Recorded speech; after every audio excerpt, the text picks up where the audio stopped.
the leg drifts out just as before. Now, this is going to test, like I said, it's a progression. It's going to test how well you're being honest.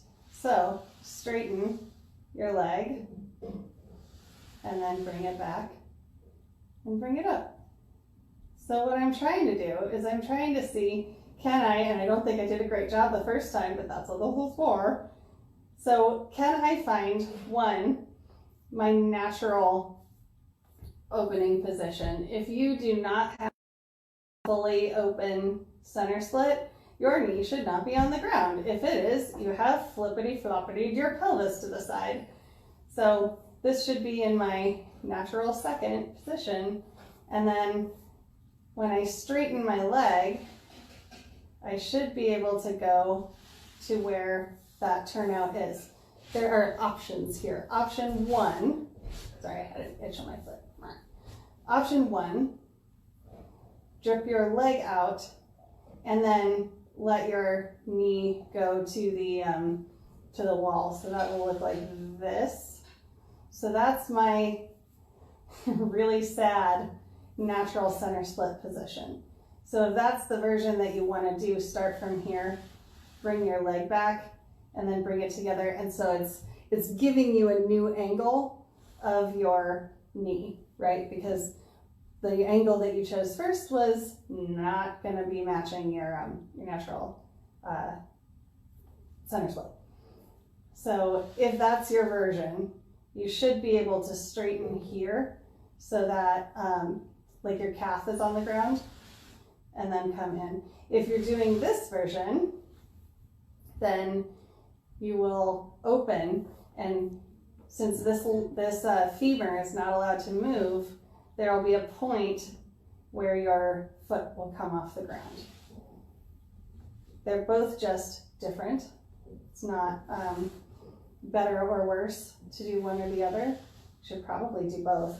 But for now, I'm going to have you pick a version. I'm going to do this one because my true center split sucks. I feel like I need more work on it. The muscles that you should feel that you are using are these guys, right? So probably TFL, probably piriformis. You shouldn't feel that much quad, maybe a little, maybe ideally, mostly the MO, right?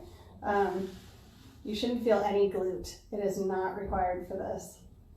And you shouldn't feel any hip flexor. This should be totally relaxed and gooey. So keep moving through these. You may feel things happening in your hip when you open like this. They're good things, they're good for you, but they may be uncomfortable. Pay attention to what's uncomfortable and what is painful. We want, like, it can be uncomfortable and it can make you go, huh, that's interesting, but it shouldn't make you go, ouch. Okay, other side. Oh, I'm off the rug. If you're doing this version and you're like, holy free holies, there are things in my hip that are working that I am not used to having work this hard. Well, that's great news. That's very informative, but also pay attention to them, right? Like, take inventory, because if you're able to find a way to make this movement work on the ground when you don't have to fight gravity, it's telling you what the main muscles you should be using in the air are. So if you don't feel these muscles engaging in the air, you are compensating. It's also, like, for example, when people ask me, like, how do I know if my splits are square? Like, well, you can feel them. How do I feel that this is how you feel them? So here we're feeling our true center split. So difference between a center split, that's here, and a pancake, that's here.